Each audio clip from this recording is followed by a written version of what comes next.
Ya, Assalamualaikum warahmatullahi wabarakatuh. Salam sejahtera untuk kita semua. Om Swastiastu, Namo Buddhaya, Salam Kebajikan. Bertemu lagi dengan saya, Pramudaya Lambang, di OMG, Obrolan Malam Jumat. Jadi Pak Inu, setiap malam Jumat, kami dari HIPLI, Himpunan Pengusaha Laundry Indonesia, bekerjasama dengan Prams Management, mengadakan webinar yang membahas tentang ini. Karena kebetulan malam Kamis, malam Jumat, tidak membahas tentang mistis, Pak. Jadi membahas tentang bisnis dan kewirausahaan. Malam hari ini kita akan membahas tentang PD di depan kamera, memasarkan produk lewat konten bersama narasumber yang sangat luar biasa, Pak Hino Kertapati. Pak Hino ini saya kenal sudah lama, Pak ya, sudah hampir 3 tahun yang lalu ini ya. Pertama kali ketemu ini waktu di RKB BRI itu. Kemudian saya ikut pelatihan beliau di Bislab, apa itu tentang konten kreator. Ini saya sangat terkesan sekali. Dulunya kalau setahu saya beliau ini apa Pak ya? Wartawan Arema TV, betul Pak ya? Malang TV pernah, JTV pernah. Wah, ini jadi pengalamannya ini sudah tidak diragukan lagi ini.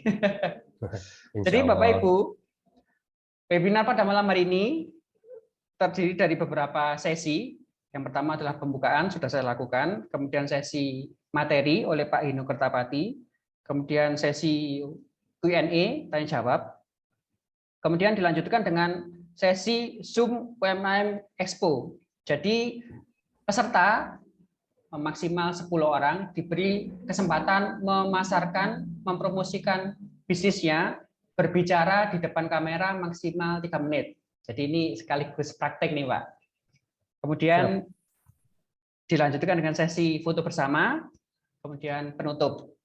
Tanpa berpanjang kata lagi, waktu dan tempat saya berikan kepada Pak Hino. Silakan Pak Hino. Baik, terima kasih Pak Mudi atas kesempatannya.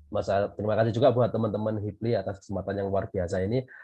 Sungguh suatu kehormatan buat saya yang masih bukan siapa-siapa ini bisa ketemu teman-teman yang udah luar biasa dengan pengalaman luar biasa, karena saya tahu usaha laundry itu usaha yang terkesan remeh, receh sebenarnya, terkesannya ya receh. Tapi sebenarnya ini usaha yang sangat complicated dan luar biasa. Karena kenapa? Setiap orang tuh lebih bisa nyuci di rumahnya, gitu kan.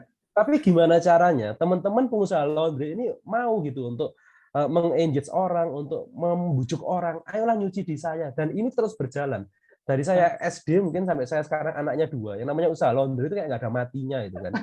Nah, karena itu saya selalu salut ya, selalu salut sama teman-teman yang pengusaha laundry gitu. Dan saya selalu penasaran, makanya saya juga di sini mohon izin buat teman-teman, Bapak Ibu sekalian, saya juga ingin belajar gitu ya nanti.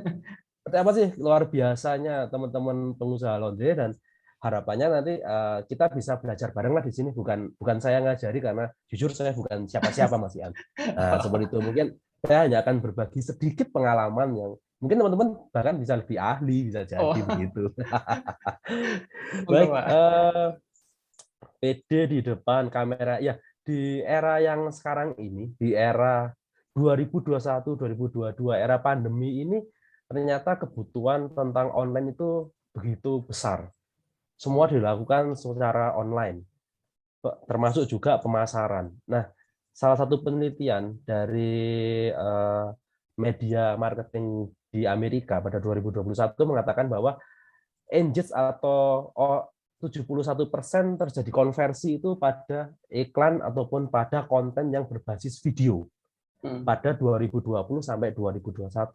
Artinya di sini ada kekuatan yang luar biasa pada video. Nah, hal ini juga didukung dengan makin banyaknya platform atau media sosial yang mereka mengandalkan video. Contoh kata adalah TikTok, yang pada era pandemi ini luar biasa peningkatan pemakainya, usernya, juga orang-orang yang sukses dari TikTok misalnya. Ini di era pandemi ini sangat banyak sekali ya. Sekarang kita tahu kalau yang diundang ke TV itu pasti seleb TikTok gitu ya. Yang banyak diundang ke TV itu pasti seleb TikTok gitu. Terus yang banyak di repost di Instagram itu biasanya juga dari TikTok gitu. Nah, ternyata kan di TikTok ini juga kebetulan saya TikTok yang di Cina langsung, mereka memang akan berfokus pada e-commerce di Indonesia, TikTok ini.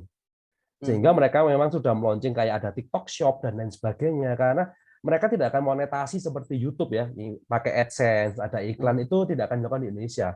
Tapi justru mereka akan melakukan melalui TikTok Shop, sehingga live shopping dan sebagainya ini akan mungkin juga live shopping ini juga akan menjadi andalan di TikTok, dan dari TikTok sendiri akan memberikan dukungan yang luar biasa. Itu dari TikTok, belum dari yang lain. Nah, karena itu memang teman-teman Bapak Ibu sekalian, ini sudah eranya untuk kita itu bisa lebih pede di depan kamera. Karena memang yang salah satu yang bisa menjual dari jarak jauh sekarang ini adalah konten-konten video. Banyak sekali konten video yang bisa kita lakukan. Nanti terserah dengan teman-teman lebih suka konten yang mana. Nah, mohon izin teman-teman juga Pak Pramudia, saya mau share screen ya. Mohon izin. Monggo, silakan. Oke, ini dia PD di depan kamera. Bagaimana kita memasukkan produk ini lewat konten. Nah, masalah produk lewat konten ini bakal ada dua sebenarnya, rekan-rekan. Apakah ini akan dipasarkan secara langsung, artinya direct selling dengan hard sell gitu ya, langsung kita jualan, itu misalnya live shopping ya, sekarang yang banyak ya, Shopee, Tokopedia, Lazada, itu kan mereka punya live shopping juga, jadi kita bisa live, ayo beli sekarang, bla bla bla bla. Ini kan banyak dilakukan kemarin, masuk sama Nagita Slavina juga melakukan itu kan kemarin di Shopee kalau nggak salah. Ini lagi tren baru, itu kan secara instan. Tapi ada juga yang nggak instan sebenarnya, yaitu secara soft selling. Mungkin teman-teman rekan-rekan tahu ya, kayak Gadget In, terus Istek Media, yang biasanya mereka nge-review alat-alat elektronik dan sebagainya. Ini kan pendekatannya sebenarnya mereka nggak pernah langsung berjualan, ayo beli, tapi mereka ada link-link mereka memasarkan lewat link-link yang ada. Nah, ini kan pemasaran yang tidak direct selling. Jadi memang setidaknya kita bisa membagi. Ada yang langsung direct selling or not direct selling. Nah, ketika nggak direct selling ya memang kita nggak bisa berharap cuannya langsung datang begitu saja. Tapi ketika nanti konten ini sudah mulai banyak disukai orang, cuan itu akan mengalir otomatis. Karena teman-teman juga tahu sebenarnya yang YouTuber kayak misalnya tadi Istek Media atau juga Gadget In atau juga teman-teman lain yang reviewer tahu, itu sebenarnya AdSense-nya nggak gede-gede banget kok teman-teman. Kalau mungkin sebulan mungkin 10-20 juta ya mungkin AdSense-nya. Tapi yang lebih gede itu sebenarnya ketika mereka dapat endorse, ketika mereka masarkan lewat link-link tadi itu yang jauh lebih gede buat mereka gitu. Sehingga AdSense itu mungkin cuma buat bayar gaji pegawainya aja sih gitu. Tapi keuntungan mereka nggak dari situ. Sehingga kita tahu dari sini sebenarnya ini loh the power of content, kekuatan video itu begitu besar. Itulah kenapa kita harus pede di depan kamera. Jadi kayak mbak-mbak yang ada di screen kita sekarang ini, mau dia menor gitu, dia pede aja gitu kan. Nah, inilah yang harus kita lakukan. Pede dengan cara kita masing-masing. Pede yang kita tidak terpaksa. Pede dengan cara kita masing-masing. Nah, saya ini juga tidak ada menarik-menariknya depan kamera, tapi alhamdulillah. Jadi ya dari tahun 2009 saya tuh di depan kamera tuh ditembak karena terpaksa. Waktu itu nggak ada reporter yang bisa untuk live on tape gitu ya, sehingga saya ditembak. Ayo, saya ini aslinya reporter lapangan yang nggak muncul di depan kamera, tapi saya ditembak waktu itu, mau nggak mau saya harus muncul. Ya sudah, dengan segala peluh dan redek gitu ya, karena itu live di TV lagi gitu kan. Rasanya tuh kayak udah nggak punya nafas gitu ya. Tapi mau nggak mau itu harus dilakukan itu. Tapi begitu itu selesai itu plong, meskipun gradul ya, kata orang nggak bisa ngomong selancar kayak sekarang ini ya, gradul. Dimarahi produser, tapi itu plong, dan itu kok aku jadi ketagihan ya gitu ya. Meskipun rasanya lihat muka aku sendiri, lihat suaraku sendiri di TV itu lucu ya gitu, tapi kok penasaran ya gimana ya aku bisa lebih baik dan lebih baik lagi. Nah, dari situ saya sendiri bisa pede di depan kamera, karena sebelumnya saya jujur sangat nggak pede itu di depan kamera ketika 2008 2009 itu gitu. Nah, itu awalnya kenapa saya harus pede di sana. Kenapa sih harus konten video? Ya, saya akan langsung masuk ke materi. Karena gini, seperti saya ceritakan tadi bahwa video itu bisa meningkatkan konversi. Konversi itu penggantian ya, artinya penjualan atau mengklik link yang ingin Anda inginkan untuk diklik dan sebagainya. Video itu bisa meningkatkan konversi. Yaitu 70% marketer di Amerika selama pandemi itu mengatakan bahwa konversi video itu jauh lebih baik untuk kegiatan marketing lain daripada kegiatan-kegiatan marketing yang lain. Sehingga kenapa konten-konten video ini selama pandemi ini sangat tinggi sekali di YouTube, di TikTok, di Instagram. Kenapa Instagram akhirnya bikin Reels? Ya. Dulu kan nggak ada Reels. Begitu Ya. pandemi mereka bikin Reels. Karena TikTok naiknya luar biasa. Dan mereka tahu, oh ini masa depannya di sini, di video. Akhirnya mereka bikin Ya. Reels yang kemasannya mirip sama TikTok. Begitu juga dengan YouTube. Mereka bikin YouTube Short. Ya. YouTube yang pendek itu. Nah, itu kemasannya juga sama dengan TikTok gitu ya. Orang itu lagi hype banget lihat video-video pendek yang cuma 15 detik, 20 detik. Ya ini emang nggak bisa direct selling ya, tapi ini lebih menggoda orang gitu. Misalnya jenengan wah makan keripik pedes, waduh pedes banget ini, waduh pedes, udah cuma segitu aja. Pasti orang penasaran, ini apa sih makan keripik pedes itu kalau terusan nih, bikin lagi lanjutannya, wah keripiknya ternyata keripik ini gitu, wah harganya gini. Nah, jadi sekarang itu sesuatu yang bikin orang penasaran, video-video pendek yang bikin penasaran ini yang lagi naik daunnya luar biasa ternyata, atau mungkin tempat ya restoran yang estetik banget gitu, cuma diambil 15 detik, 10 detik itu. Habis itu selesai itu. Orang penasaran, yang lihat banyak. Besok bikin lagi lanjutannya kayak gitu, part by part. Ini yang lagi hype. Mengapa sekarang platform-platform ini bikin layanan video pendek-pendek gitu. Karena memang ternyata 71% itu konversi atau penjualan di Amerika itu berasal dari konten video. Setelah mereka melihat konten video, nggak tahu itu review, nggak tahu itu TikTok, nggak tahu itu Reels, terus interest itu, waduh Pak Pramudia tuh liburan di mana itu kok keren banget itu. Nah, akhirnya kan endingnya nanya, wah Pak Pram kemana itu kok keren itu TikToknya itu. Nah, akhirnya nanya. Di situ kan bisa mengkonversi. Gitu Pak Pram bilang, wah aku ke Bromo pakai apa Bromoin atau apa itu. Nah itu kan bagian dari marketing sebenarnya yang kita sadari atau tidak. Nah seperti itu. Selanjutnya yang kedua, kenapa harus video? Karena video ini lebih mudah viral. Alasan utama pengguna video marketing karena video itu selalu bisa viral. Jadi viralnya besar pada pengguna media sosial, terbukti suka membagikan konten video. Siapa di antara kita yang nggak suka? Saya sendiri juga suka gitu membagikan konten video yang sesuai sama karakter saya, sama niche saya gitu ya. Sekarang apa yang lagi tren? Misalnya yang lagi tren mungkin sekarang apa si Fuji itulah, si Fuji sama saudara-saudaranya itu semua kan lagi interest ke sana di TikTok, FYP-nya itu semua gitu ya.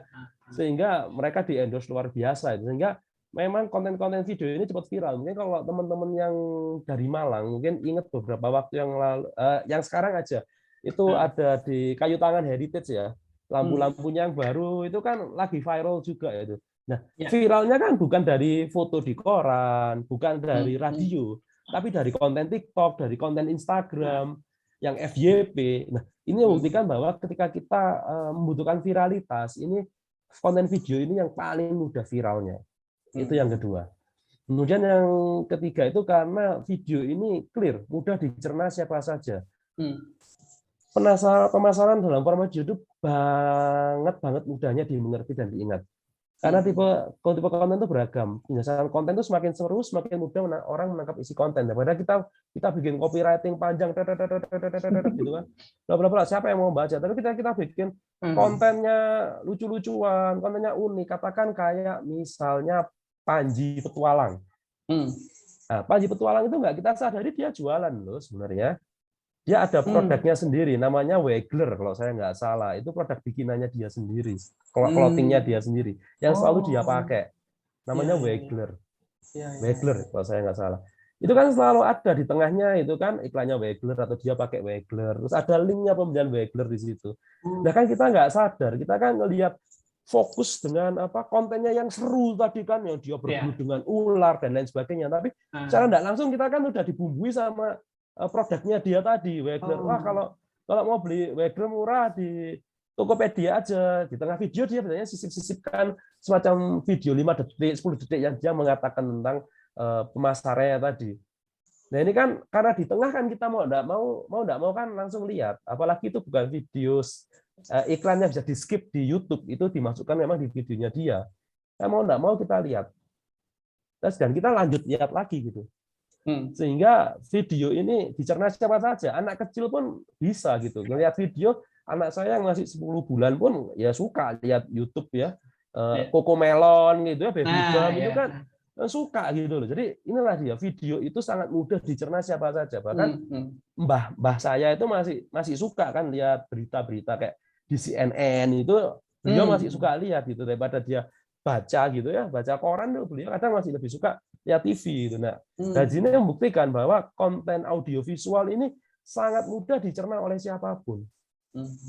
Siapapun bisa mencernanya, sehingga apapun target pasar kita, apalagi sekarang jumlah HP sama jumlah orang di Indonesia yang sekitar 200 juta, HP di Indonesia ini ada sekitar 300 juta. Oh. Artinya satu orang bisa punya lebih dari 2 HP sebenarnya. HP yang sudah smart. Nah, artinya siapa saja sudah bisa untuk engage melakukan melihat video itu sudah bisa. Nah, ini market kita. Kenapa kok kita harus melupakan market ini gitu? Kita harus masuk di market itu. Dan siapa saja itu, sekali lagi, siapa saja itu bisa lihat video dan mudah mencerna. Tinggal kita aja mau masuk market yang mana? Market anak-anak kah? Market remaja kah? Market orang dewasa, market orang tua. Ini kan tinggal konsepnya disesuaikan dengan sesuai marketnya. Tapi semua ini suka lihat video dan semua sudah bisa mengakses internet sekarang ini. Karena berdasarkan data dari Hotsuite, pada 2021 sudah ada dari 200 juta penduduk Indonesia, 107 juta diantaranya itu adalah pengguna aktif media sosial. Sedangkan akun media sosial di Indonesia itu bahkan ada 400 jutaan. Yang aktif cuma 100 juta. Ya mungkin satu orang bisa punya 2, 3 kan begitu Pak biasanya Bapak Ibu. Sehingga ada 50% orang di Indonesia, tanpa kita menyebut usia ya, itu sudah punya media sosial bisa mengakses video. Nah ini kenapa kok kita nggak bikin video? Bahkan malam ini pun kita melakukan pertemuan ini via video. Ya. Karena itu video itu begitu mudah dilakukan, bisa dicerna oleh siapa saja. Dan kenapa kita tidak mengambil kesempatan di sana? Tinggal bagaimana kita meningkatkan kepercayaan diri di depan video. Percaya diri untuk membuat videonya tadi. Ya. Nah, video itu mudah dilakukan siapa saja. Kenapa? Karena semua orang sekarang udah pegang HP pintar ini gitu loh. Semua orang udah pegang dan HP ini udah bisa produksi video. Nah, kayak mungkin kita di tahun awal 2000-an yang cuma BlackBerry yang bisa ya, kabarnya pun masih pecah-pecah 3GB istilahnya waktu itu kan. Sekarang kan semua udah bisa. Edit juga gampang, di TikTok edit bisa, di mana-mana udah bisa. HP-nya sendiri kadang sudah dilengkapi dengan editing, minimal untuk motong gambar sama masukkan teks itu sudah ada. Sehingga sebenarnya tidak ada alasan untuk di antara kita semua ini, khususnya yang entrepreneur ataupun pelaku usaha UMKM, untuk tidak alasan aku gak iso mas nggak video, itu sudah nggak ada.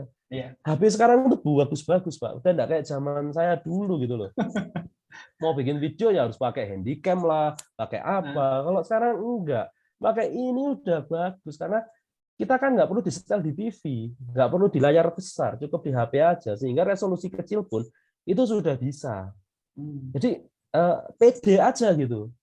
Jangan pernah kita terhalang dengan alat. Sekali lagi yang ingin saya katakan pada teman-teman, rekan-rekan senior saya di sini, bahwa kita harus selalu percaya diri. Jangan pernah minder sama alat. Aku nggak mau produksi, aku mau duwe HP Xiaomi 1 jutaan. Nggak perlu. Yang penting kontennya, yang penting idenya. Karena sekarang di TikTok itu loh, videonya nggak bagus-bagus amat loh. Tapi yang lihat bisa jutaan gitu kan. Ya biasa aja gambarnya, ya kualitas HP kalau menurut saya. Kalau mungkin teman-teman di sini ada satu yang saya perhatikan beberapa waktu terakhir ini, ada konten yang cukup pemasarnya emang dia fokus dari video ya. Kalau mungkin teman-teman tahu Mafia Gedang Surabaya itu, teman-teman Mafia Gedang, nah itu boleh dicari dari TikTok, namanya Mafia Gedang. Itu mereka full dari TikTok. Itu franchise untuk pisang coklat ya. Sekarang kalau nggak salah cabangnya sudah franchise-nya itu ada 30 sampai 40 franchise se Indonesia. Wow. Dan mereka hanya berfokus marketingnya dari TikTok aja.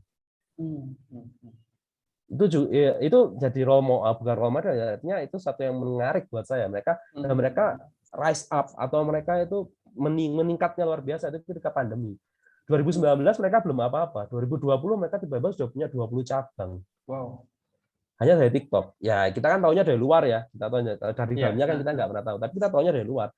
Dan itu mereka seperti mewajibkan para mitra franchise-nya untuk bikin TikTok juga. Akhirnya mereka punya jaringan TikTok yang luar biasa. Di antara franchisernya itu mitra franchise-nya saling support TikTok. Saling stage, saling berbagi berbagi penonton dan sebagainya, sehingga mereka sebenarnya membentuk komunitas tersendiri untuk TikTok itu, yang dimana di antara komunitas itu ya ada pelanggannya itu tadi, sehingga mereka semacam membentuk jaringan TikTok. Nah, ini buat saya cukup menarik, dan itu video mereka hanya nganalin video itu video-video sederhana, bukan video yang aneh-aneh gitu ya. Ini video-video sederhana tentang keseharian mereka jualan gitu ya. Mereka punya tagline yang khas banget ya. Tagline-nya tuh "Rek, tolong Rek". Nah, itu nanti monggo. Iya, mereka punya tagline itu. Tagline itu sendiri buat saya untuk menarik gitu ya. Ketika "Rek, tolong Rek" itu biasanya "Rek, tolong Rek, iki lho ono mafia gedang, regane murah" kayak gitu kan. Seperti minta tolong kan. Aku tulung ono Rek, iki lho, aku dodolan gedang gitu. Secara nggak langsung kita dihipnotis untuk wah iya ya, kayak dia njaluk tulung sebagai orang yang baik kan, kita selalu menolong sesama gitu ya. Ya buat saya itu marketingnya keren sih gitu ya. Sesuatu yang kita bisa aplikasikan mungkin ya. ATM lah, amati tiru modifikasi lah seperti itu. Monggo nyoba nanti yang ada TikTok bisa dicek di Mafia Gedang namanya. Nah, kemudian yang lebih penting lagi untuk yang awal ya, karena kita masih mungkin yang awal, kita harus bisa memilih platform. Kita mau di mana nih? Kita mau di TikTok, mau di Facebook, mau di Instagram, atau mau di YouTube. Karena kita nggak mungkin langsung ke semuanya gitu.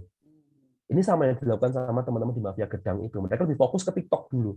Setelah TikTok mereka gede, baru mereka nyebrang ke YouTube. Karena YouTube mereka baru 3 bulan terakhir sih, kalau setahu saya ada gitu ya. Sehingga ini yang perlu teman-teman fokus. Jangan sampai terpecah. Aduh, aku kepengen di IG, pengen di IG. No. Kita harus fokus. Nah, memilih fokusnya ini dari mana? Yang pertama adalah tahu produk kita apa. Misalnya TikTok. TikTok ini banyak satu anak muda yang ABG banget gitu, sama orang yang 40-an ke atas, dan ibu-ibu, sama bapak-bapak yang biasanya main-main TikTok gitu ya. Lihat-lihat biasanya lihat-lihat TikTok. Facebook ini lebih general, tapi lebih ke yang milenial ya, yang kelahiran tahun 80 ke atas, 70 sampai 80 ke atasnya main Facebook. Instagram ini lebih yang ke tahun 90-an ke atas. Nah, YouTube ini sangat general sekali, mulai anak-anak sampai orang tua, mereka ada di sana. Sehingga milihnya apa, itu dari sini. Kalau TikTok videonya pendek-pendek, gambar nggak perlu bagus, monggo, sikat, nggak apa-apa. Facebook gambarnya nggak terlalu bagus, dan dia bisa panjang videonya. Kalau TikTok, paling lama 5 menit. Kalau dapat akses yang bisa 5 menit, itu paling lama 5 menit. Instagram ini kalau buat saya hanya untuk etalase ya. Kalau untuk berjualan langsung kurang oke ya. Kalau mau live selling itu di Facebook ya. Yang banyak tuh di Facebook. Kalau di IG ada sih, tapi kayaknya kalau saya lagi enggak sih. Antara TikTok sama Facebook ya, kalau mau live selling gitu ya, penjualan yang live gitu, bisa Facebook. Instagram ini buat bagus-bagusan aja sih, biar orang itu tertarik mau ngintip toko kita kayak gitu kan, kayak kita review produk tipis-tipis di Instagram, karena ini usernya kan 90 ke atas, dan memang kita kalau di Instagram itu dituntut gambarnya harus bagus. Ada tuntutan itu gitu ya. Gambarnya harus bagus, karena yang di Instagram itu adalah suatu platform media sosial yang memang mengandalkan gambar. Bagus-bagusan gambar. Semakin gambar kita bagus, kualitasnya tinggi, itu akan mudah untuk masuk ke ekspor ya. Kalau di Instagram namanya ekspor ya, ketika muncul di pencarian itu namanya ekspor ya. Itu akan muncul di ekspor. Kalau TikTok ini lebih mengandalkan viralitas. Apa yang sekarang lagi viral, kita ikutin, kita akan lebih mudah masuk FYP gitu.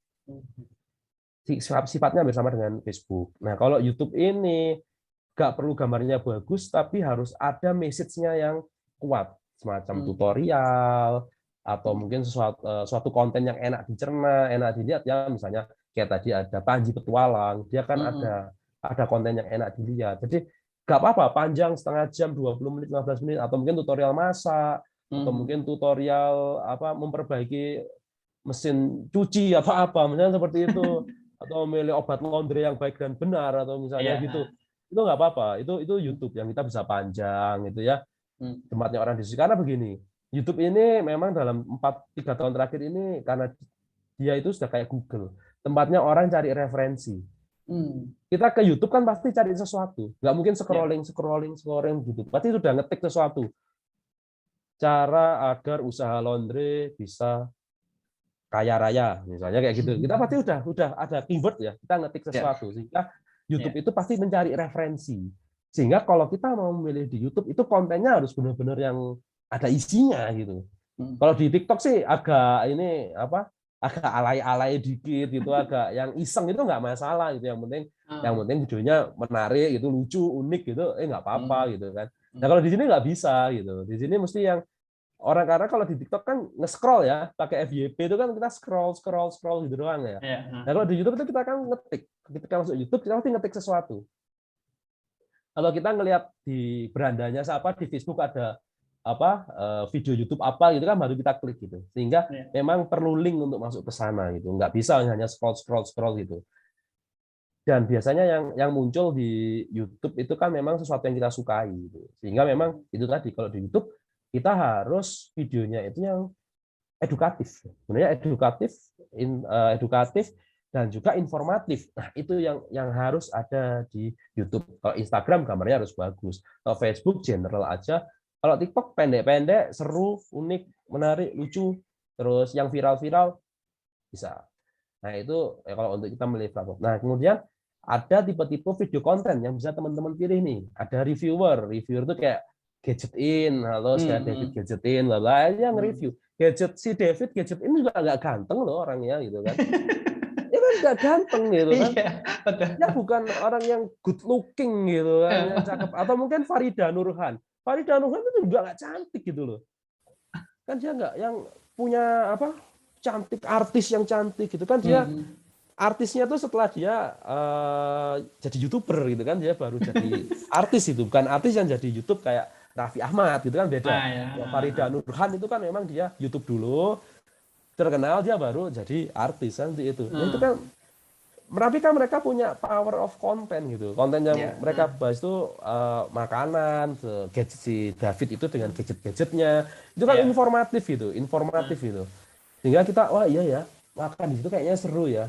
Akhirnya kita nyoba makan. Oh iya ya, ternyata HP Xiaomi tipe ini itu nggak bagus ya, mendingan aku beli yang ini dan sebagainya. Nah, ini kan yang kalau ini reviewer gitu. Kemudian ada yang adventurer. Adventurer ini lebih yang apa? Kita jalan-jalan kemana? Ini yang kayak ada misalnya si Panji Petualang, kemudian ada Dede Inon. Itu kan 2 tahun terakhir juga lagi hype nih yang kayak jalan-jalan kemana, ya hewan-hewan, apa keliling-keliling gitu. Itu adventurer. Nah biasanya ini memang masuknya endorsan kayak gitu sih. Tapi kan ini kan seru dilihat gitu ya. Kita bisa lihat apa. Oh gitu ya caranya pelihara anjing itu ternyata ya. Oh gitu ya. Oh ternyata kalau ada gelembung-gelembung di air itu mungkin ada buayanya dan sebagainya. Tetap ada message ya. Tetap ada message, tetap ada edukasi yang dimasukkan. Ini untuk yang tipe reviewer, adventurer. Ini biasanya banyak kan pasti ada di YouTube. Ada di YouTube, ada di Facebook kayak gitu ya. Kemudian ada live selling. Nah, live selling ini biasanya kita jualan live ya. Ayo dibeli di TikTok banyak tuh. Di TikTok sekarang lagi banyak banget tuh yang live selling gitu ya. Live selling, ayo beli bla bla bla bla. Enggak apa-apa, ini oke juga gitu kan. Nah, untuk live selling ini biar nggak garing, sebenarnya kita bisa apa namanya masukin gimmick ya. Kayak kita mungkin pakai baju yang agak unik atau kasih apa diskon spesial waktu live selling itu, kasih apa pas live selling gitu ya. Karena banyak juga teman-teman yang ngeluh gitu, kalau live selling yang ngelihat cuma 2 orang, 3 orang gitu. Ya karena salah satunya mereka nggak pakai gimmick. Yang kedua mereka tidak mau kan marketing sebelum live selling gitu. Nah kalau kita tiba-tiba live selling gitu, ketika follower kita cuma 10 orang gitu ya, kira-kira siapa yang lihat gitu? Karena dari follower itu biasanya cuma 10% loh yang lihat. Kalau follower kita 10 yang lihat berarti maksimal cuma 1. Sehingga sebelum live selling ini ya tetap kita perlu marketing gitu. Ya marketing via WA, grup dan lain sebagainya itu tetap kita perlukan. Itu nggak bisa tiba-tiba kita nggak punya belum punya komunitas, kita belum punya apa namanya ekosistem yang bagus sebab kita live selling gitu ya. Kita masih pemula live selling. Wah, saya ngikutin sarannya Pak Yuno, live selling yang lihat cuma 3 orang gitu. Followernya berapa? 5. Ya udah bagus. Dari 5 yang lihat 3 kan gitu. Nah, karena itu untuk live selling ini saran saya tetap teman-teman harus marketing. Sebelum live selling terus tetap dimarketingkan. Jangan lupa ya lihat live sellingku karena nanti ada diskon spesial. karena nanti saya mau joget ngebor waktu live selling, misalnya kayak gitu. Itu nggak apa-apa, tetap harus di post gitu ya, di post di grup Facebook, di apa, jangan lupa live selling. Nah, insya Allah live selling dengan marketing yang baik, yang konsisten, itu nanti bisa menghasilkan orang ngelihat ya. Makanya kalau live selling di Facebook kan sering ya, share 5 kali dapat diskon kayak gitu, karena mereka kan butuh lebih banyak, makin banyak orang yang ngelihat. Nah, itu kan perlu gimmick-gimmick yang seperti itu kalau untuk live selling sendiri. Kemudian yang keempat itu, yang memang di video konten yang bisa untuk marketing itu ada tutorials. Nah, ini yang paling banyak sih. Ini bisa kita buat di mana aja, mau di Facebook, mau di TikTok.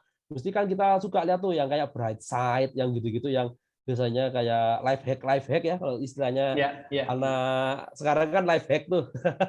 Life hack kayak gitu tuh. Itu disukai banget gitu kan, cara mencuci di laundry yang murah, atau cara mencuci di laundry biar gratis misalnya gitu. Itu pasti banyak yang tertarik gitu kan. Itu kan pasti banyak yang tertarik gitu. Nah, itu memang harus kayak gitu. Tutorialnya bisa dilakukan di mana saja. Di TikTok yang 1 menitan bisa, di YouTube yang panjang banget bisa. Dan saya tutorial ini memang banyak orang cari, orang lihat, tergantung kita marketnya di mana nih. Market kita mau di anak muda, berarti tutorialnya tutorial apa.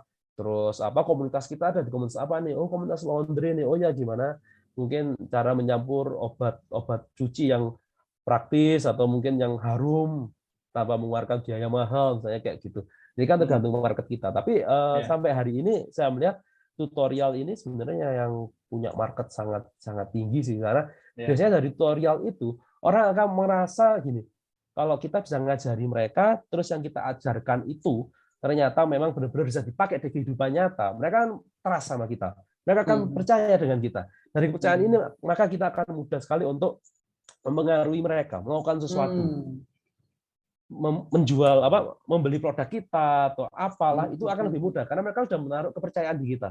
Wah ya, saya percaya banget sama Pak Pram, itu memang ahlinya laundry deh gitu, karena yang kemarin Pak Pram ajarin ke saya ini benar semua loh ternyata.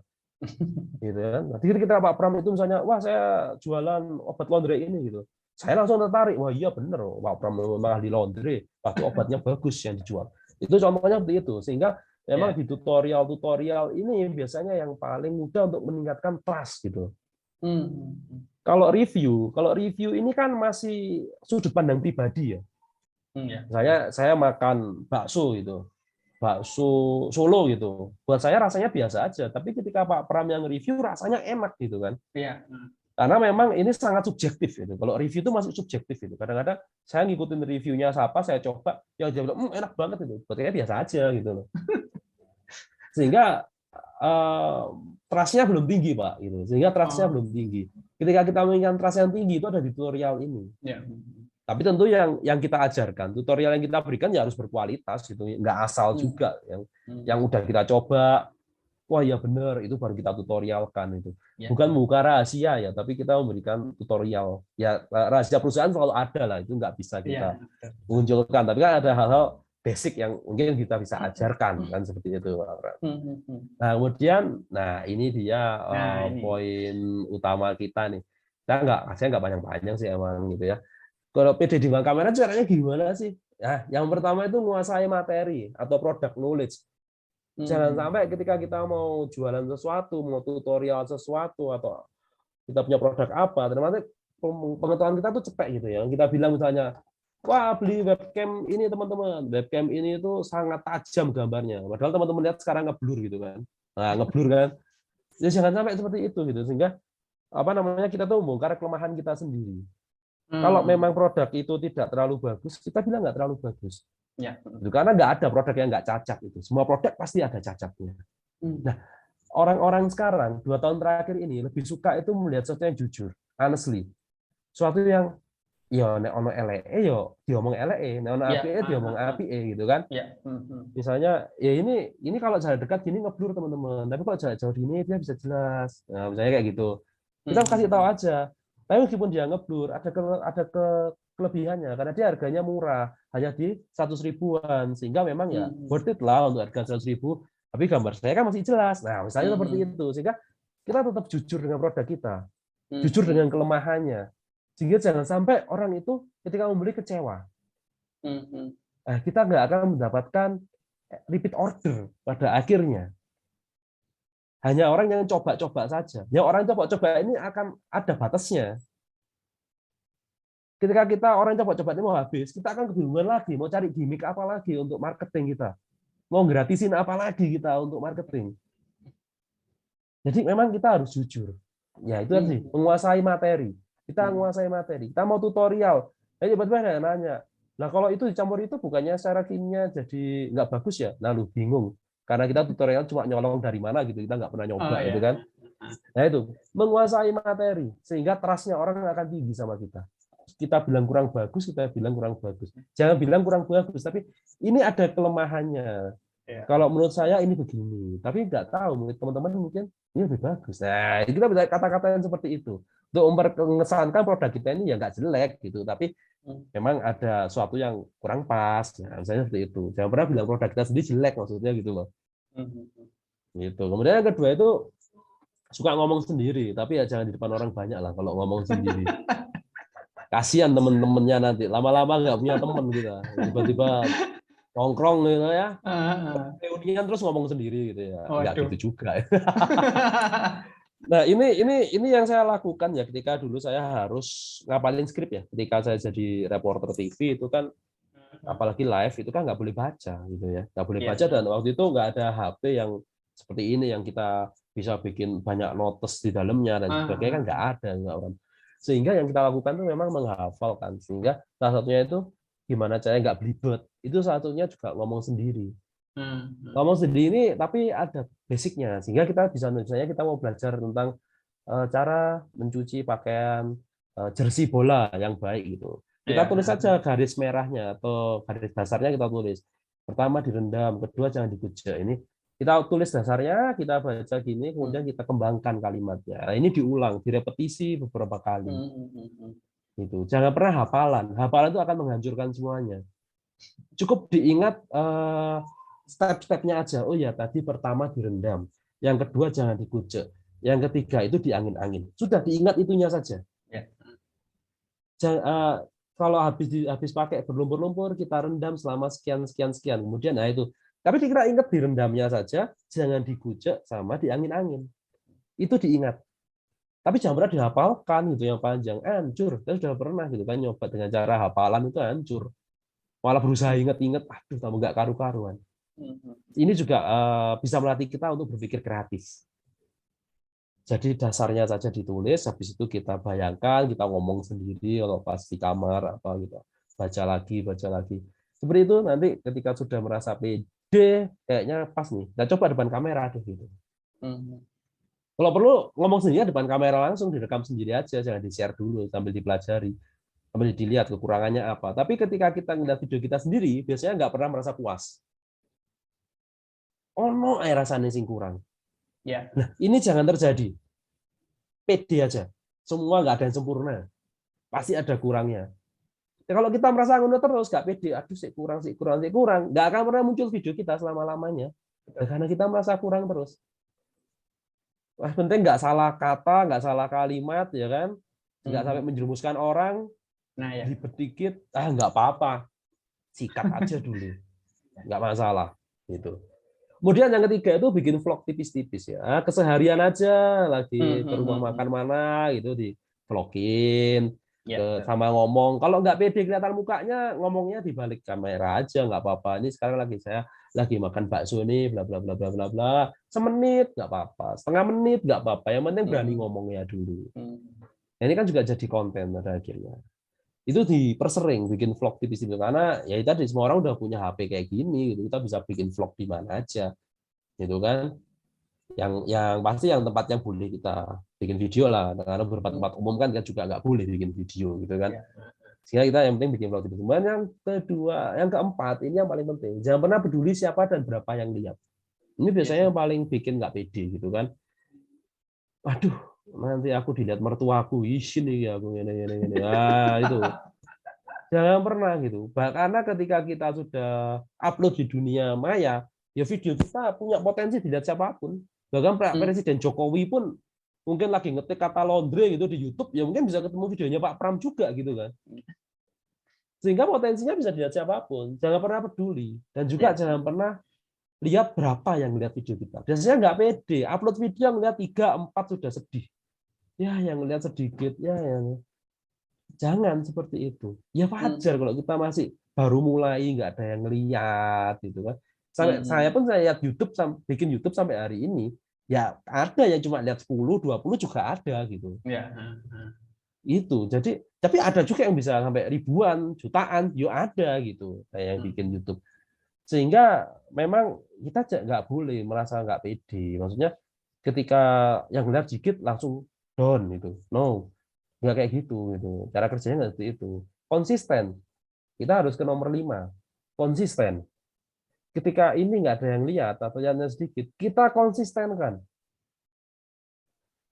David di Gadget In itu zaman dulu itu sama, nggak ada yang lihat gitu. Betul, betul, betul. Tapi dia konsisten. Atau mungkin rekan-rekan di sini tahu ya NFT ya, sekarang lagi ngetren kan NFT Ya, itu betul. ya. Ada yang namanya Gozali Oh ya. Everyday. Wah. Anak ini ceritanya dia hanya upload fotonya sendiri selama 3 tahun terakhir. Ketika NFT itu nggak dikenal orang, ya, ketika NFT itu di Indonesia 3 tahun yang lalu kan nggak ada yang kenal gitu ya. Tapi dia iseng ikut aja gitu, iseng ya, dia upload fotonya sendiri tiap hari. Dan hari ini kabarnya dia menuai kesuksesannya. Iya.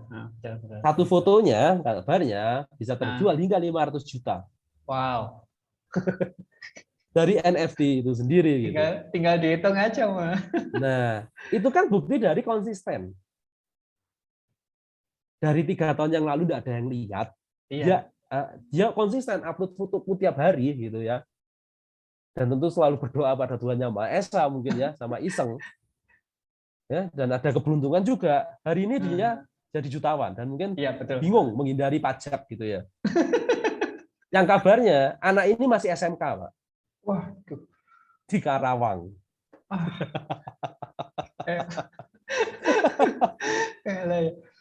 Nah, ini kan ada konsisten. Ini adalah bukti konsisten gitu loh.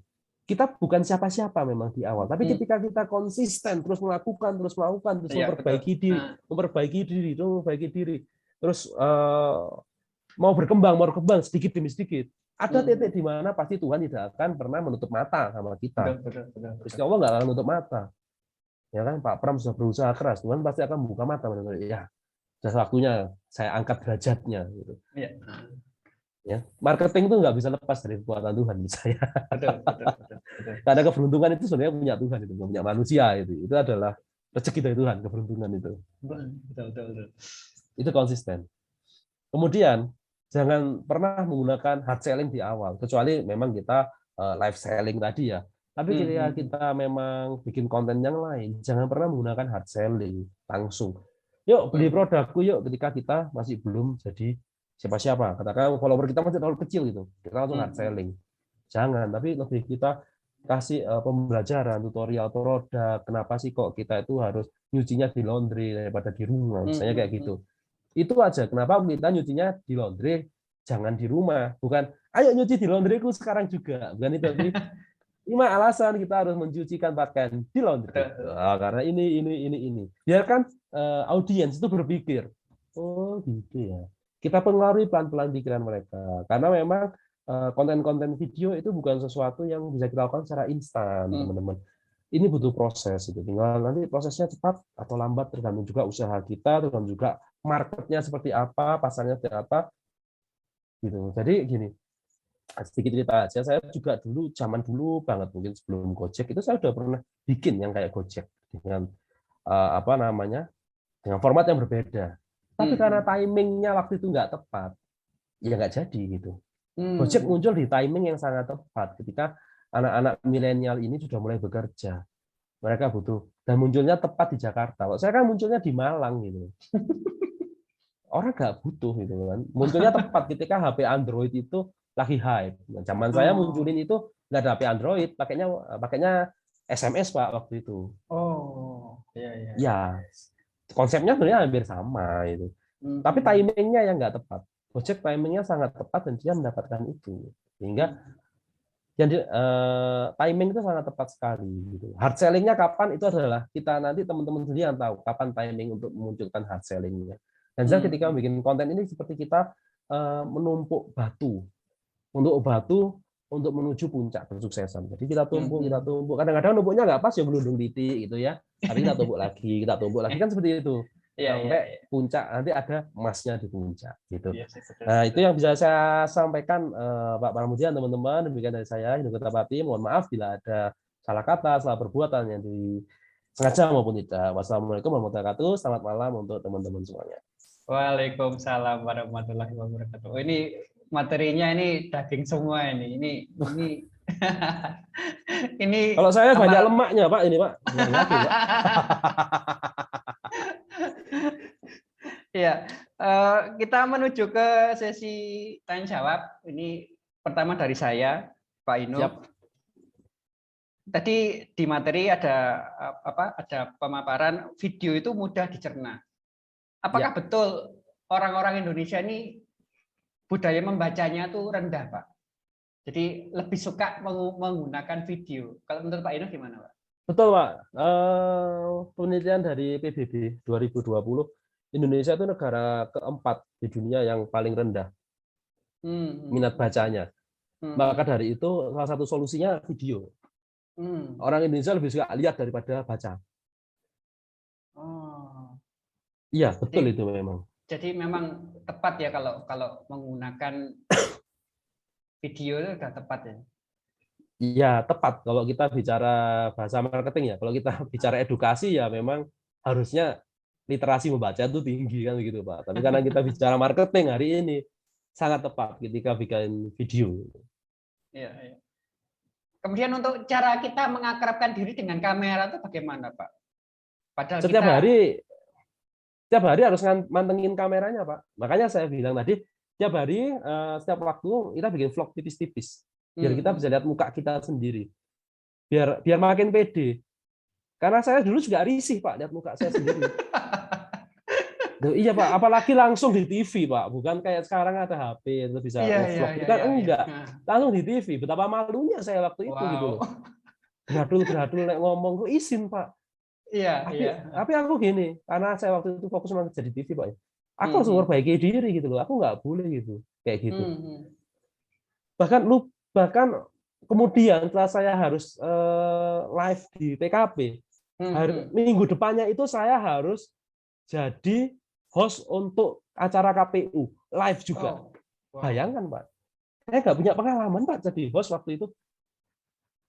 Langsung di TV, KPU, waktu itu mau pilkada Malang. Rasanya dunia itu mau runtuh, Pak, gitu. Waduh. Ke kamar mandi itu hampir tiap menit gitu. Waduh. Iya, betapa groginya. Tapi betapa luar biasa, Pak. Dengan usia saya sangat muda dan waktu itu kan nggak zaman media sosial kayak sekarang, lihat masuk TV itu kan suatu yang wow zaman itu gitu loh, Pak. Iya, betul. Jadi ya sangat ciut banget, minder banget waktu itu rasanya. Nah, beruntungnya kita sekarang kita punya ini gitu. Tiap hari kita bisa mantengin kamera sendiri gitu kan. Saran saya caranya akrab, ya harus akrab, Pak. Artinya harus bikin vlog tipis-tipis, apa itu tadi. Katakan itu nggak di-upload pun nggak apa-apa gitu. Tapi kita makin lama makin akrab dengan kamera. Sering-sering latihan gitu, Pak ya. Iya, nah latihannya tuh ya sehari-hari aja dicilok, di-vlogin ya, alay dikit sih, tapi itu sebenarnya untuk melatih diri. Iya. Gitu. Karena itu yang saya lakukan pada akhirnya gitu. Waktu itu ya saya harus mengalaikan diri juga dalam artian kalau ada kesempatan bisa muncul depan kamera, saya harus berani. Saya ambil kesempatan itu. Ya karena waktu itu nggak ada HP berkamera, Pak. Gitu. Adanya kan handycam. Artinya apa? Ketika ada kesempatan, saya bisa muncul. Aku aja. Gitu. Akhirnya lama-lama ya terbiasa. Alhamdulillah gitu kan. Oh, ternyata gini nggak serem-serem amat itu pada akhirnya. Jadi caranya itu tadi. Nah sekarang enak ini tiap saat kita bisa lakukan itu. Gitu. Wah, sip. Ini apa triknya nih mantap nih. Oke Bapak Ibu, kalau ada pertanyaan langsung aja open mic, langsung berbicara. Tidak usah ditulis di chat. Monggo silakan Bapak Ibu. Kita di sesi tanya jawab. Mungkin Bu Win, Pak Hendri ada pertanyaan, silakan. Ini penting sekali untuk apa ya? Untuk memasarkan produk Bapak Ibu, untuk meningkatkan personal branding Bapak Ibu itu memang harus berani berbicara di depan kamera, Pak Ino ya. Iya, karena setelah kita bicara depan kamera, ternyata ini bisa meningkatkan kemampuan kita berbicara di depan publik, Pak. Karena lebih serem bicara depan kamera daripada bicara di depan publik. Yang saya rasakan gitu. Iya sih, iya sih. Nah ini kita harus ngomong depan publik, speak up misalnya kayak sekarang ini atau mungkin secara live gitu, maksudnya offline gitu ya. Kan lebih pede sekarang daripada dulu justru nggak pede banget gitu. Itu sih Pak. Jadi ada manfaatnya ketika kita pede bicara depan kamera itu. Ada beberapa orang itu kalau dia pidato, entah itu rapat RT atau RW itu dia bagus sekali ngomongnya. Tapi begitu di depan kamera, waduh. Betul Pak. Jadi memang cara ngelatihnya itu juga saya sampaikan ke teman-teman presenter waktu itu. Kamu kalau pengen ini, kamu mulainya tuh dari depan kamera dulu. Ketika kamu udah bisa menguasai kamera, kamu bisa menguasai audiens. Karena kamera itu lebih serem daripada audiens, serius. Iya sih. Ngelihat apalagi kalau kamera buat TV Pak ya kan gede gitu kan, ngelihat lensanya gede gitu udah ciut banget gitu. Itu sih Pak. Jadi ada manfaatnya yang bisa saya sampaikan juga ke teman-teman TKP di depan kamera itu. Kalau saya cara mengakrabkan diri dengan kamera sebelum saya ngomong, kalau mungkin boleh sharing Pak Ino. Saya tuh selfie 3 kali Pak. Nah, biar saya itu akrab dengan kamera, sebelum saya ngomong saya selfie dulu 3 kali. Tapi begitu saya selfie itu ternyata rasa percaya diri itu timbul Pak. Setelah itu baru membuat video. Ya memang tiap orang pasti ini lah punya beda-beda sih Pak. Jadi nggak pasti semua sama sih. Sih Pak, mantep juga itu. Boleh saya coba ntar. Oke Bapak Ibu, ada yang mau ditanyakan? Monggo silakan. Open kamera. Saya mau nanya Pak. Iya, silakan Pak. Siapa? Henry. Ya. Terima kasih Pak Ino, Pak Pramudia. Iya. Tadi saya menyimak.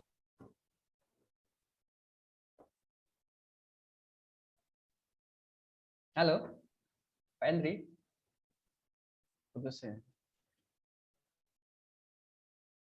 Pak Henry. Terputus ini. Oke, mungkin ini ada yang raise hand ini Pak Ino. Pak Fung Bui. Silakan Pak Fung. Ya, hai.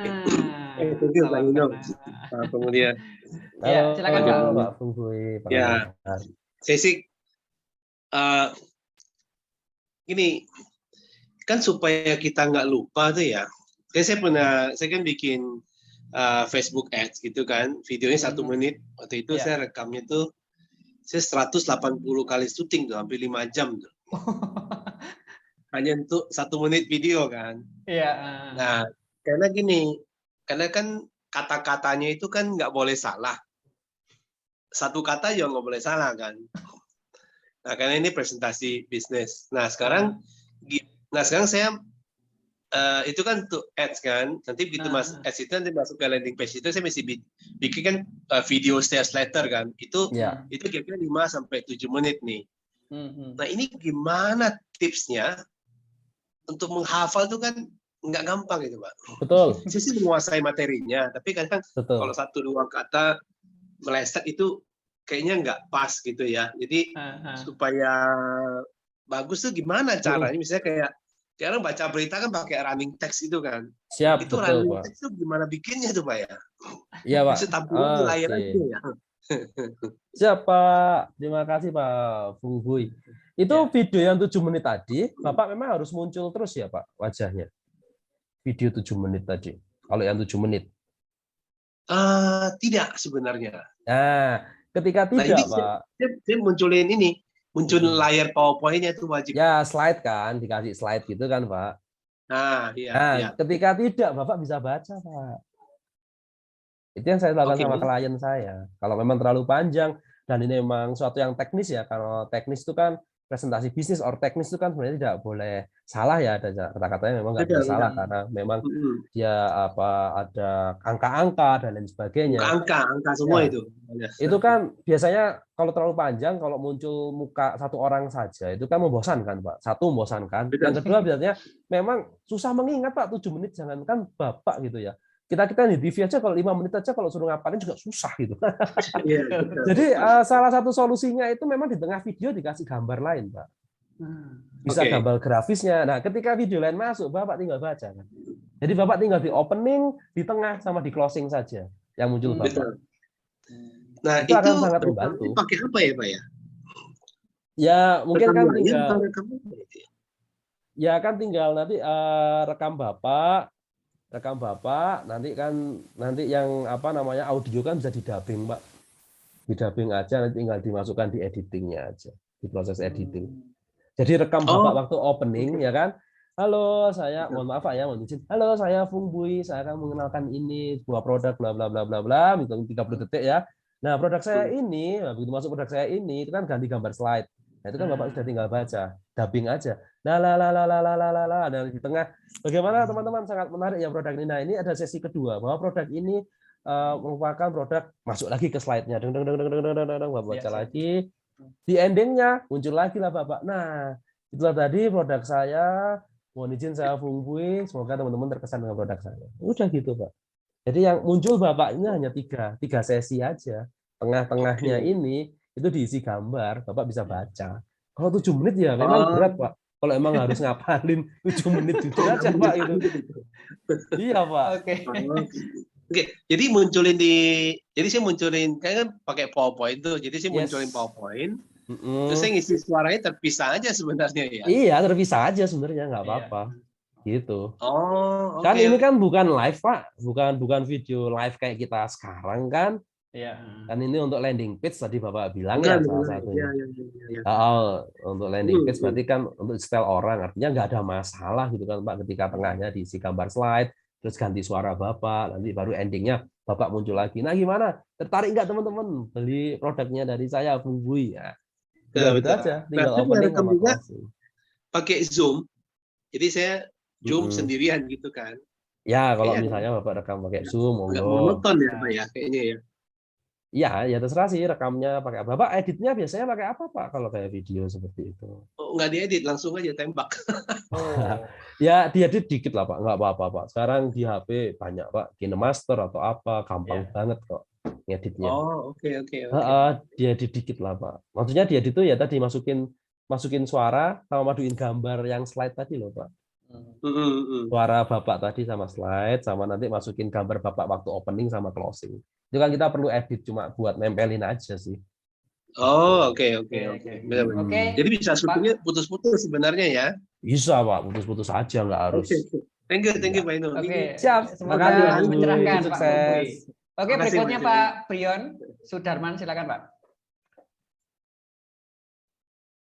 Selamat malam. Selamat Apakah malam. suara saya dapat didengar dengan baik? Selamat malam Pak Brion. Bagus, suaranya keren Pak. Ya, silakan Pak. Terima kasih.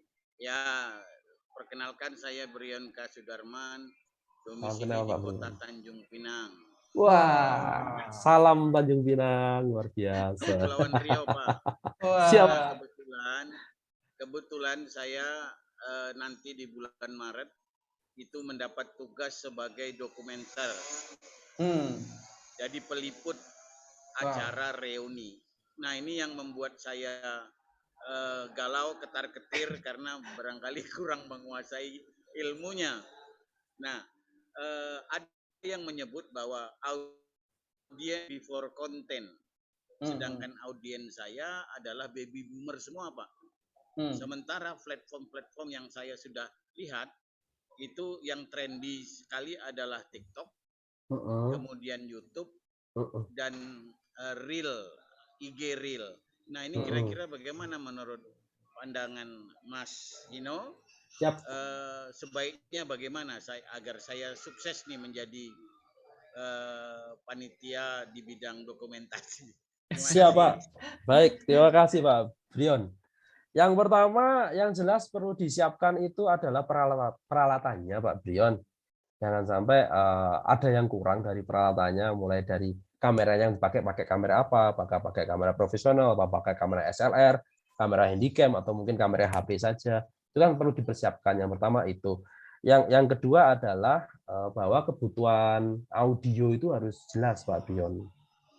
Audionya nanti harus jelas gitu. Ya.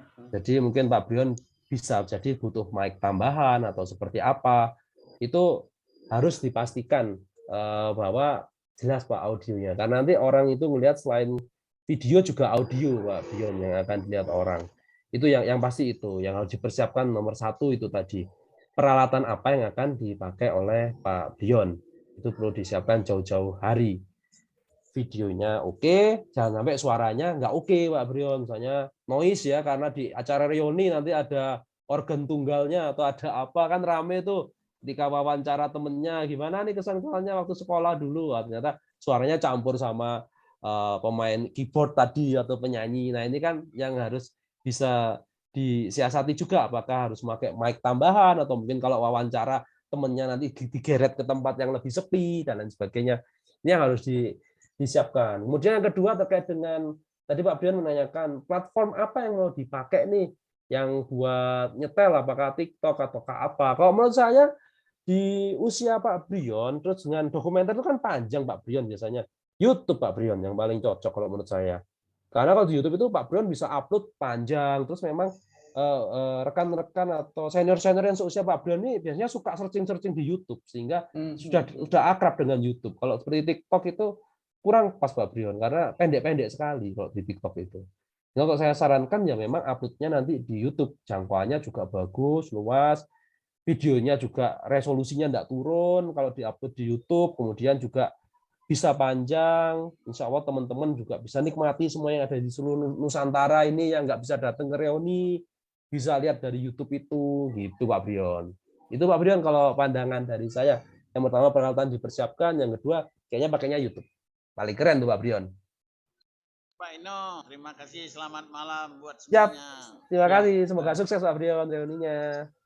Oke, satu pertanyaan lagi Bapak Ibu. Kalau ada yang mau ditanyakan, monggo silakan. Open mic, open kamera, langsung aja. Tidak perlu menulis di chat. Langsung bertanya ke narasumbernya. Silakan. Pak Ahmad, Pak Ujang, Pak Adang, kalau ada pertanyaan. Saya mau nanya Pak. Iya. Siap Pak Henry, silakan. Wah. Silakan Pak. Suaranya nggak terdengar Pak.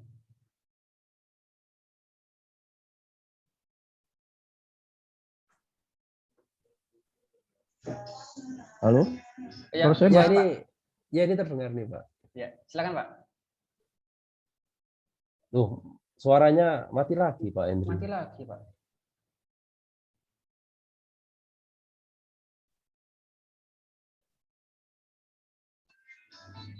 Halo? Ya, Suara saya Ya. jelas? Tuh mati Pak.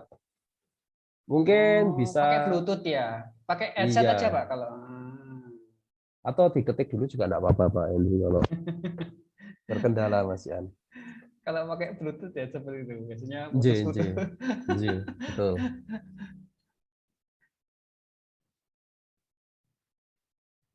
Kadang saya tuh kalau rekaman itu memang harus pakai yang pakai kabel. Kalau pakai Bluetooth itu pasti Iya, meskipun betul. Nah, Lebih resiko gangguan sih kalau yang iya, kabel itu, sehingga kita sendiri nyaranin yang pakai kabel, kecuali sekalian yang bagus banget ya kalau Iya. mic gitu ya, yang bagus itu. Bahkan di video itu kalau YouTube itu suaranya harus jelas meskipun gambarnya tidak ada, suara harus terdengar ya Pak ya. Betul. Meskipun gambarnya tidak jelas, tidak terlihat, suara Minimal orang bisa mendengar. Iya. Sudah bisa Pak Henry? Mungkin diketik sama Pak Hendri kayaknya. Oh, masih diketik ya. Kayaknya. Kita tunggu.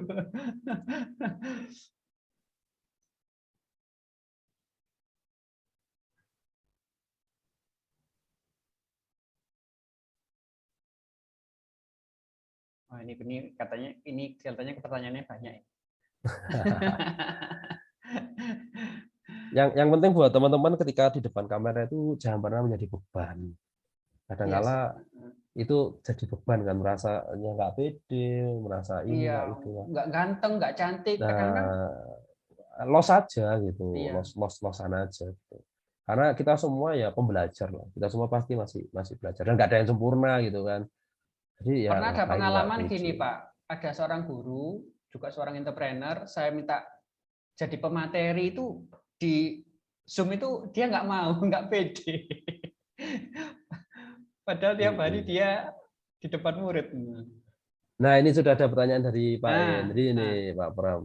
Bagaimana menghadapi audiens karena pengalaman saya lebih rileks di depan kamera daripada di hadapan kamera. Maksudnya gimana ini Pak Henry? Lebih rileks di depan kamera daripada lebih rileks di depan kamera daripada di depan audiens maksudnya Pak Henry atau kebalikannya?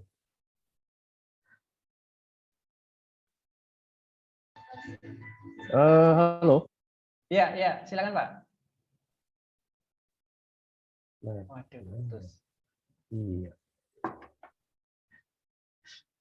Tidak terdengar. Tidak terdengar, Pak. Mungkin bisa pakai headset. Mungkin bisa pinjam ke anaknya atau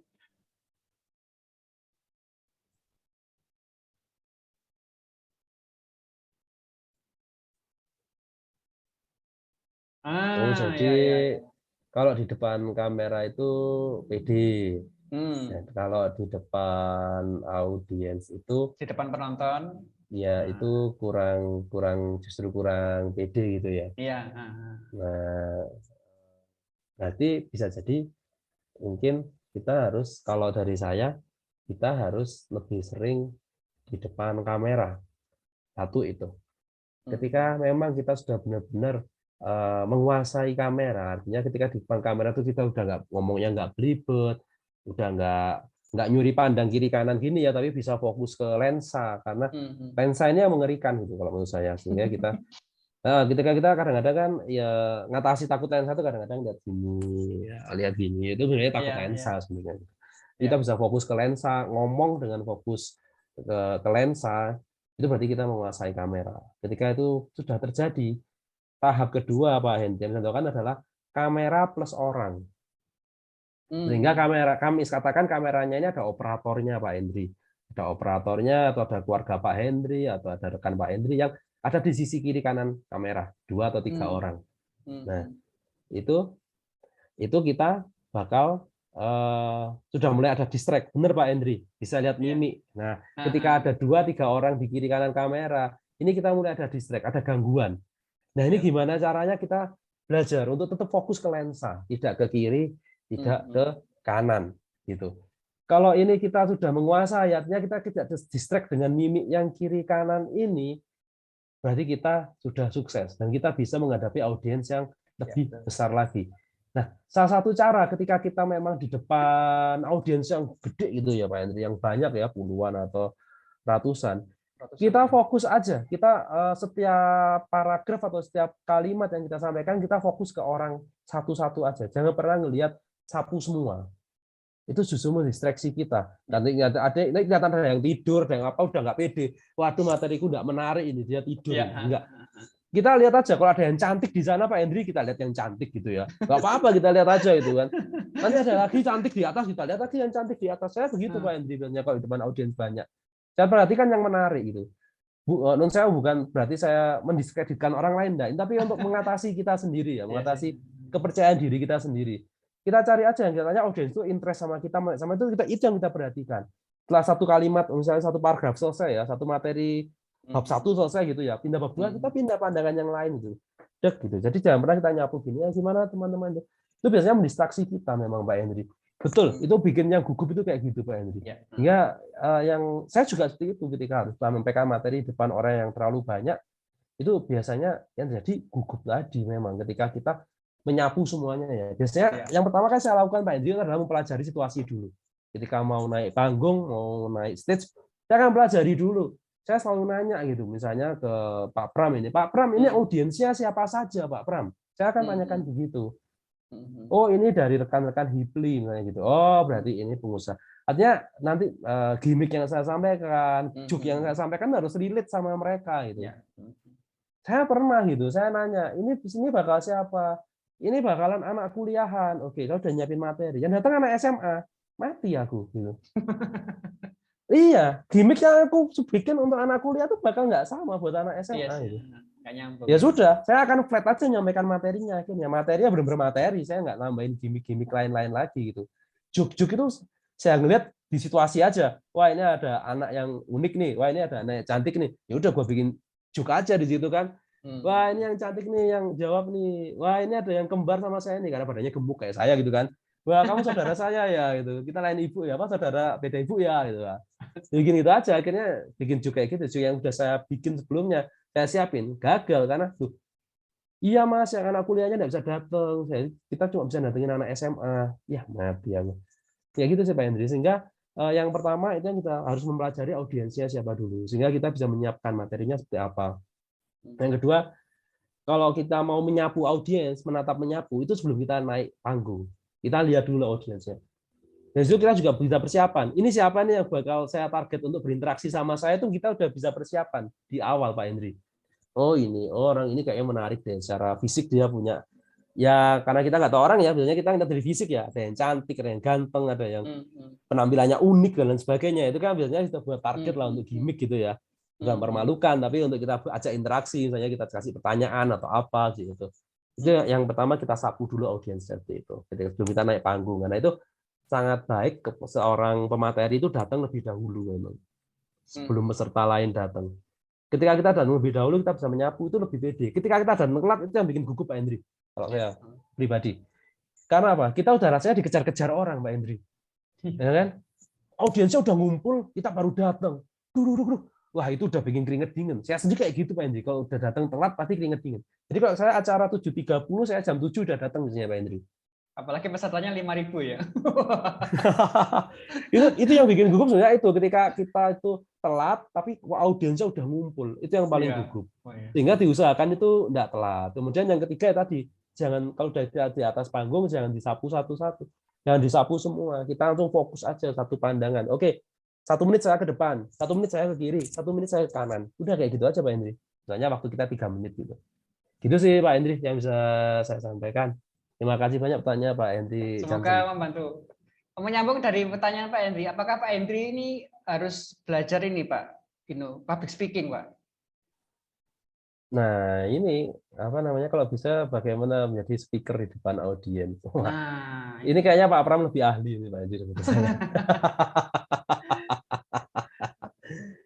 Ya, jadi kalau public speaking, iya sih, masalah public speaking itu sebenarnya buat saya setiap orang itu punya potensi, punya peluang, punya bakat menjadi seorang public speaker sebenarnya.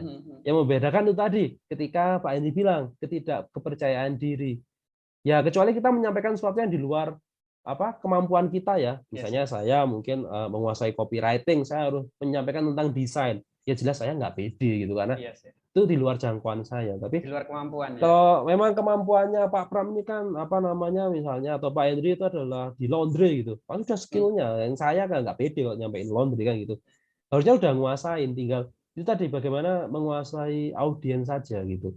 Terus menjadi diri kita sendiri itu sangat penting. Nggak usah peduli orang. Waduh ngomongnya medok, ngomongnya Jawa banget misalnya kayak gitu. Nggak peduli kalau aku ngomong apa adanya ya.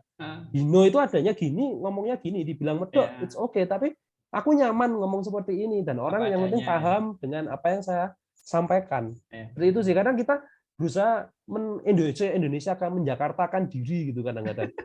Nah, itu justru kita nggak nyaman sebenarnya seperti itu. Kalau saya nyaman, ya aku ngomongnya medok, bisanya gaya Jawa Malangan gini.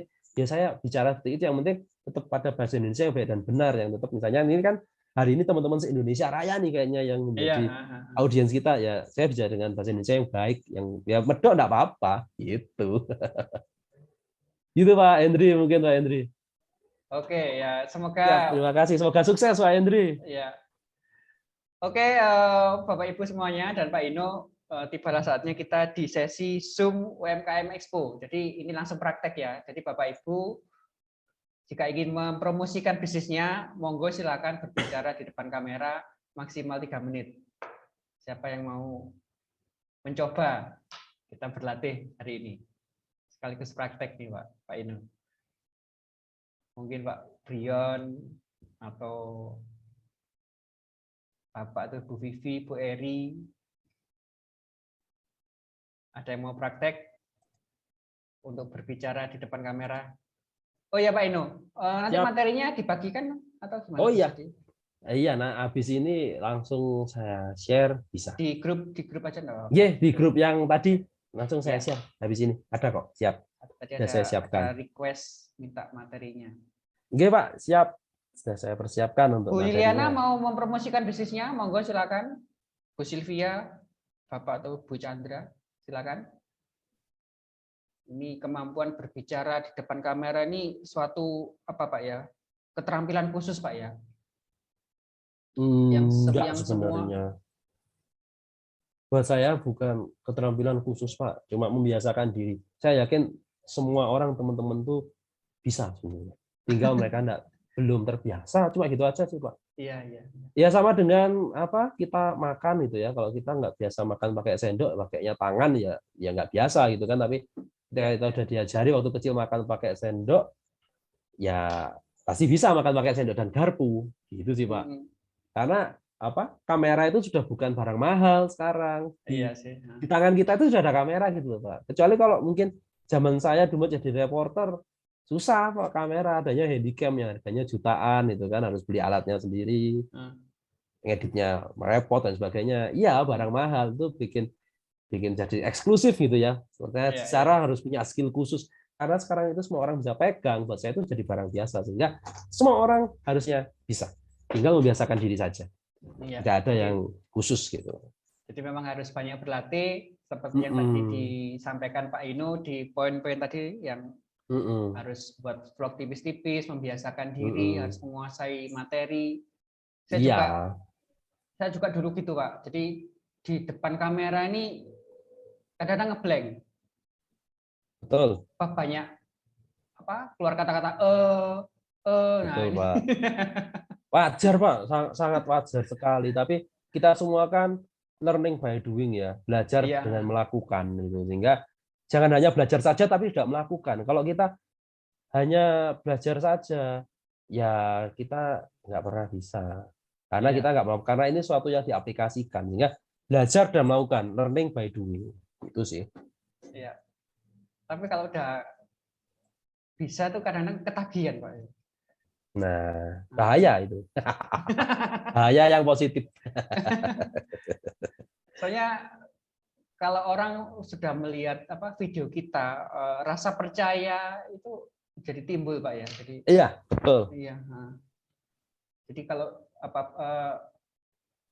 di bisnis itu kalau kita bisa melihat orangnya timbul rasa percaya, apapun yang kita tawarkan tuh pasti mau orang-orang. Iya. Semuanya itu kan dari trust semua. Iya sih. Sip. Ada yang mau ditanyakan atau mau promosi? Waduh, ini nggak ada nih. Udah nih jam 9. Oke. Bapak Ibu, kita menuju ke sesi ini Pak foto bersama. Ya, kurang 2 menit.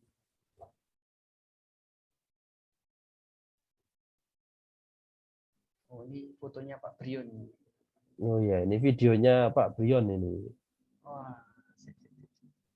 Brion K. Sudarman. Oh ya, nanti saya langsung subscribe Pak. Iya, biar saya nambah subscribe. Pak. Sip. Saya view dan saya subscribe Pak Brion. Nanti langsung dinilai sama Pak.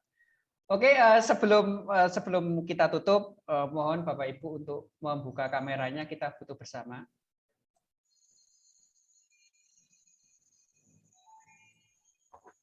Foto bersama sebentar aja. Saya tunggu. kasih selamat malam. Pak Vini, Bu Eri, Kristi Crescentia, Bu Sari, Bu Chandra, Bu Yustian, Bu Ayu, Bu Suswati. Monggo dibuka kameranya, kita foto bersama. Saya tunggu. Nah, Pak Bui, Bu Eri. Oke, saya foto ya. Saya hitung.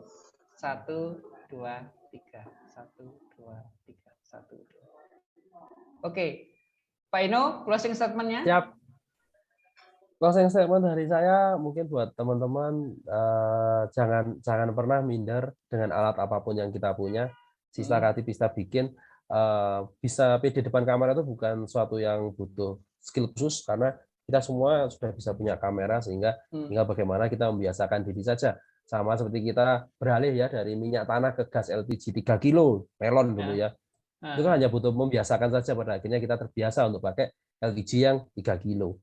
Itu sama seperti itu. Dengan kita bagaimana membiasakan diri di depan kamera. Kalau nggak pede depan banyak orang kita ngevlog ya, sembunyi-sembunyi kita bisa ngevlog tipis-tipis. Nah, itu untuk melatih saja sebenarnya. Sehingga selalu percaya diri depan kamera dan percayalah dalam beberapa tahun ke depan yang namanya video ini insya Allah masih jadi konten yang masih banyak dicari orang.